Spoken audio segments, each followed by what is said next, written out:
Krishna.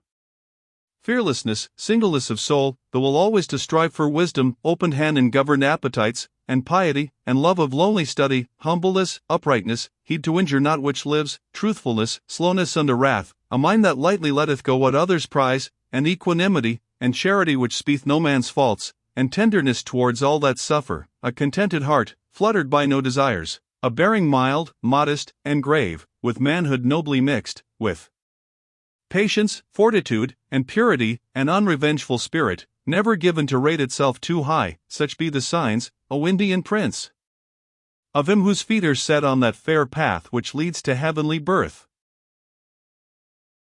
Deceitfulness, and arrogance, and pride, quickness to anger, harsh and evil speech, and ignorance, to its own darkness blind, these be the signs, my prince, of him whose birth is fated for the regions of the vile. FN number 32. The heavenly birth brings to deliverance, so shouldst thou know. The birth with the Juras brings into bondage.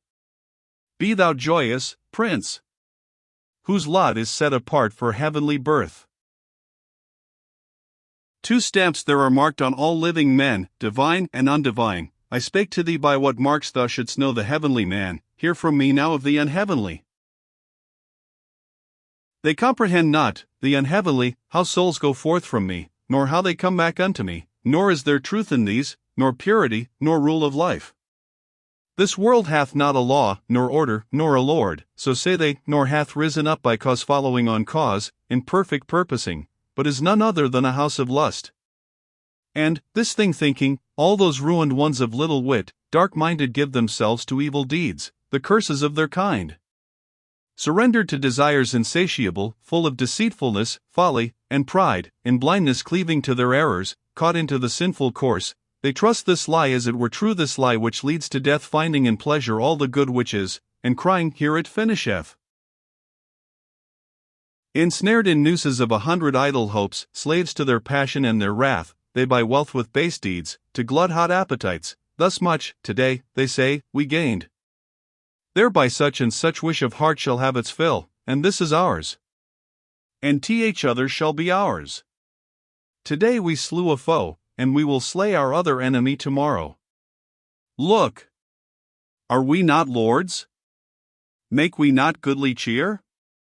Is not our fortune famous, brave, and great? Rich are we, proudly born. What other men live like to us? Kill, then, for sacrifice. Cast largesse, and be merry. So they speak darkened by ignorance, and so they fall tossed to and fro with projects, tricked, and bound in net of black delusion, lost in lusts down to foul Naraka.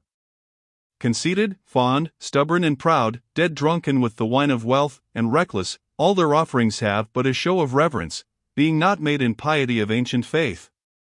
Thus vowed to selfhood, force, insolence, feasting, wrath, these my blasphemers, in the forms they wear and in the forms they breed, my foemen are, hateful and hating, cruel, evil, vile, lowest and least of men, whom I cast down again, and yet again, at end of lives, into some devilish womb, whence birth by birth the devilish wombs respawn them, all beguiled, and, till they find and worship me, sweet prince, tread they that nether road.